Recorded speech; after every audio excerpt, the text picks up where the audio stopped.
La Casa Blanca dice que mantiene la máxima influencia sobre el gobierno interino en Venezuela y que Estados Unidos prevé controlar indefinidamente las exportaciones de crudo venezolano como parte de su plan para la reconstrucción de la economía de ese país.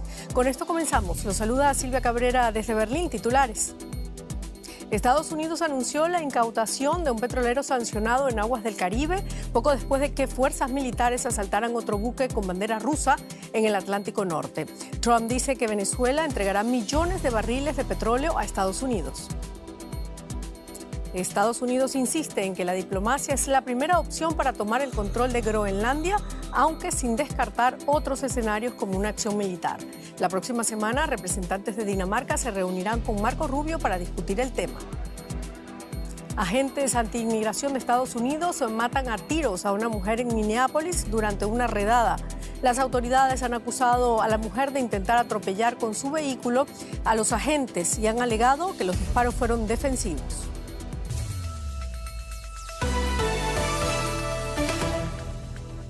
Bienvenidos. Estados Unidos asegura que prevé controlar indefinidamente las exportaciones de crudo venezolano como parte de su plan para la reconstrucción de la economía del país caribeño. Este miércoles incautó 2 buques petroleros que habían eludido el bloqueo marítimo de Venezuela. Las fuerzas estadounidenses interceptaron el buque Marinera de bandera rusa en el Atlántico Norte, cerca de Islandia, tras perseguirlo durante 3 semanas y declararon que había sido incautado por violar las sanciones estadounidenses. Moscú ha denunciado la incautación como una violación del derecho internacional. El segundo buque, el MT Sofía, considerado parte de la flota fantasma, fue interceptado en aguas del Caribe. Según informó el Comando Sur de Estados Unidos, este buque está siendo escoltado hacia territorio estadounidense. El secretario de Estado de Estados Unidos, Marco Rubio, afirmó hoy miércoles que el gobierno interino venezolano quiere que el crudo que transportaba uno de los buques capturados sea parte de los de entre 30 y 50 millones de barriles de petróleo exigidos por el presidente Trump en la víspera. La captura de 2 nuevos petroleros por parte de Estados Unidos deja claro que la intención de Donald Trump es hacerse con el control absoluto del petróleo venezolano. En un mensaje en su red social aseguró que Venezuela entregará a Estados Unidos entre 30 a 50 millones de barriles de petróleo que será vendido en el mercado estadounidense sin especificar en qué periodo de tiempo y bajo qué condiciones. También señaló que él será el encargado de controlar el dinero de la venta sin explicar bajo qué mecanismo. La administración estadounidense estaría exigiendo, según la cadena ABC News, a la presidenta encargada de Venezuela, Delcy Rodríguez, expulsar a China, mayor comprador de crudo venezolano, a Rusia, Irán y Cuba del país y cortar los lazos económicos con estos países. A pesar de que Trump ha advertido de que si no hace lo que él considera correcto, pagará un precio muy alto, Delcy Rodríguez insiste en que está gobernando sin presión y de que no hay injerencias. El gobierno de Venezuela rige en nuestro país, más nadie. No hay agente externo que gobierne a Venezuela. Es Venezuela. Rodríguez decretó 7 días de duelo por soldados muertos durante la captura de Maduro. Hasta el momento se ha confirmado la muerte de 24 soldados venezolanos y 32 militares cubanos. El martes, simpatizantes del gobierno venezolano marcharon en el centro de Caracas para exigir el regreso de Maduro y su esposa Cilia Flores. Al frente de la concentración estuvo el ministro del Interior, Diosdado Cabello. Porque aquí la revolución bolivariana seguirá adelante y a Nicolás y a Cilia no nos tendrán que devolver. A pesar de que Estados Unidos ha descartado que la líder de la oposición, María Corina Machado, vaya a jugar un papel en la transición venezolana, esta reiteró en una entrevista con la cadena estadounidense CBS su disposición para liderar el país. Absolutamente, sí. Y tenemos un presidente electo que es Edmundo González Urrutia y estamos listos y dispuestos a servir a nuestro pueblo tal como se nos ha encomendado. Uno de los temas prioritarios para Machado es la liberación de los presos políticos que la ONG Foro Penal cifra en 863. Pero tras los ataques a Venezuela y la captura de Maduro, Trump dijo que el destino de los presos políticos está en segundo plano. Para él, lo urgente, en sus palabras, es arreglar el petróleo, arreglar el país y tener elecciones, algo que no ocurrirá a corto plazo. Ampliamos la información con Elizabeth Hostos en Caracas. Elizabeth, Trump pretende controlar indefinidamente las exportaciones de petróleo en Venezuela, según las declaraciones del secretario de Energía estadounidense. ¿Hay alguna reacción desde Caracas? Hola Silvia, un gran saludo para ti y tu audiencia. Hasta el presente, sobre ese tema específico no ha habido alguna reacción el día de hoy. Se espera que en las próximas 2 horas el chavismo hable los líderes principales porque el movimiento oficialista va a caminar por el oeste de Caracas para exigir la libertad de Nicolás Maduro y de Cilia Flores. No obstante, Delcy Rodríguez y Diosdado Cabello, los más poderosos de este país, han señalado que eso no está planteado, una tutela a los Estados Unidos. Silvia. Bueno, pero Marco Rubio habla de un proceso de 3 fases de transición en Venezuela y asegura que Delcy Rodríguez está colaborando con Estados Unidos. ¿Qué hay de cierto en esa supuesta cooperación y cómo se interpreta este mensaje dentro del poder chavista? Sí, esta información ha surgido el día de hoy, pero recordemos que en diciembre se ha filtrado una supuesta negociación entre los hermanos Rodríguez, la presidenta encargada del CI, y el presidente de la Asamblea Nacional ratificado, Jorge Rodríguez, que estarían prometiendo a Estados Unidos una transición pacífica y la garantía de que estuviese el petróleo venezolano en resguardo en los Estados Unidos. Entonces, esto confirmaría que sí había negociaciones y un sector del ala militar importante del chavismo no estaría incluido en este tipo de negociaciones. En todo caso, en las próximas semanas serán cruciales para saber qué piensa el chavismo de arriba, de la dirigencia, y qué piensa también los sectores medios y las bases del movimiento chavista, Silvia. Muchísimas gracias, Elizabeth Hostos, desde Caracas, por este avance informativo. Y seguimos hablando de Caracas y de Venezuela. Rosa Casals, en la economía. Sí, eso es. Vamos a fijarnos en qué punto está la economía venezolana. La presidenta interina de Venezuela, Delcy Rodríguez, nombró este martes a Calixto Ortega Sánchez como nuevo vicepresidente sectorial de Economía.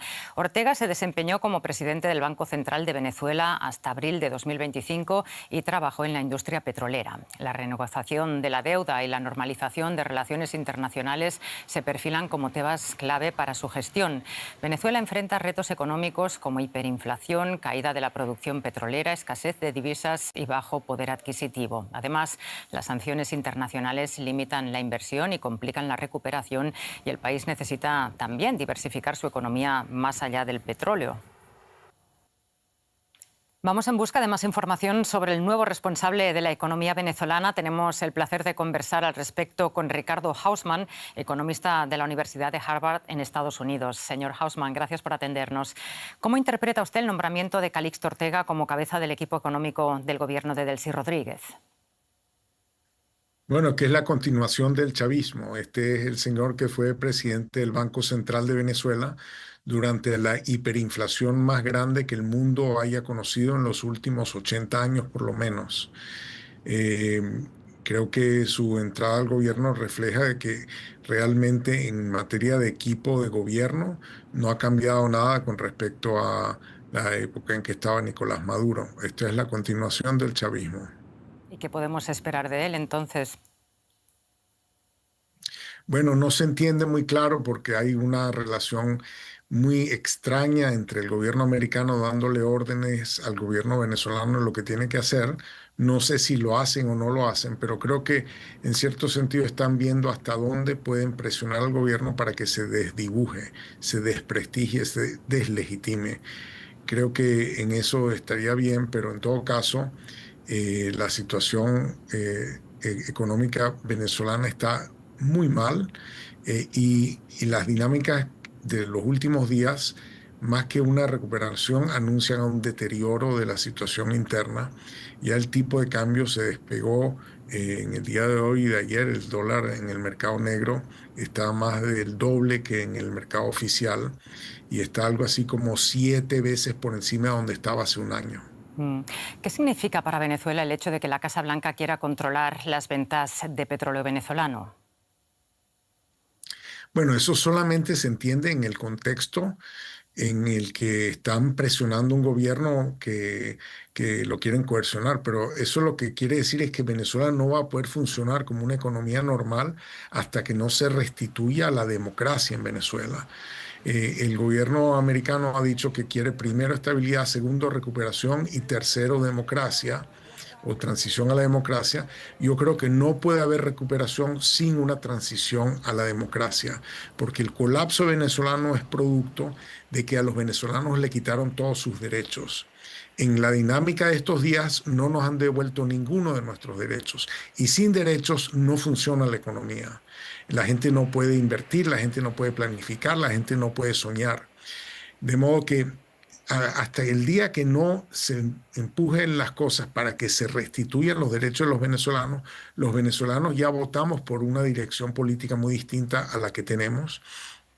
Y si nos vuelven a preguntar, volveremos a decir que queremos ir en otra dirección. Pero ese gobierno que tenemos, esta dictadura que hay en Venezuela, ha llevado a este desastre y no creo que con pura coerción norteamericana, sin la participación de la sociedad civil, sin la participación del talento venezolano, no creo que se pueda recuperar la economía del país. Ricardo Hausmann, muchísimas gracias por darnos su punto de vista sobre la situación actual en Venezuela. Gracias. Gracias a usted. Silvia, vamos con más noticias internacionales. Sí, seguimos, Rosa. La Casa Blanca insistió este miércoles en que la diplomacia es la primera opción del presidente estadounidense Donald Trump para tomar el control de Groenlandia, aunque sin descartar otros escenarios como una acción militar. Además, anunció una reunión la próxima semana entre el secretario de Estado estadounidense Marco Rubio y representantes de Dinamarca para discutir el tema. La OTAN, por su parte, recordó que la defensa de sus miembros es compartida y aplicable en Europa, el Ártico y el Atlántico Norte ante el valor estratégico de la región. La primera ministra de Dinamarca, Mette Frederiksen, llegó visiblemente preocupada este martes a la reunión de líderes europeos sobre la cuestión de Ucrania. En mente tenía otro asunto urgente, Groenlandia. Frederiksen busca un respaldo firme para frenar las ambiciones de Donald Trump en el Ártico. Más tarde, los líderes europeos emitieron un comunicado conjunto.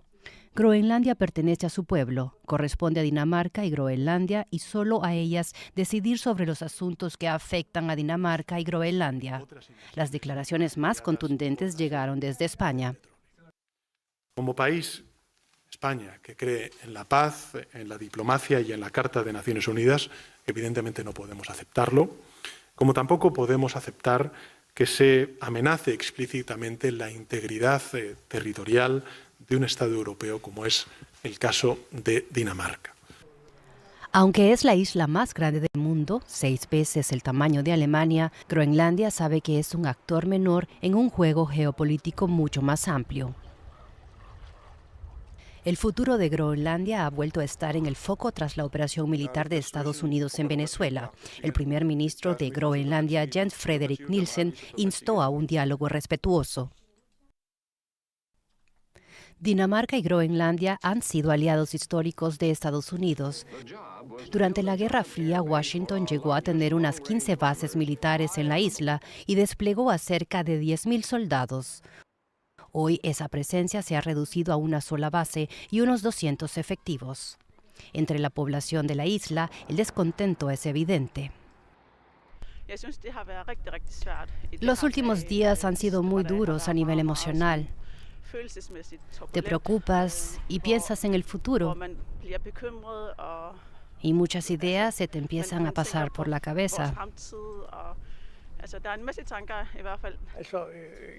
No quiero ser estadounidense. Soy groenlandés, tengo vínculos con Dinamarca y eso está bien. El apoyo a Groenlandia en el mundo es mucho mayor de lo que se percibe aquí en la calle, y el rechazo a Donald Trump es también mucho más amplio de lo que parece. La primera ministra de Dinamarca, Mette Frederiksen, advirtió que la OTAN podría fracturarse si Donald Trump convierte sus palabras en hechos. La verdadera incógnita para Dinamarca y Groenlandia es si sus aliados europeos estarán dispuestos a defender su soberanía si llega a ese momento.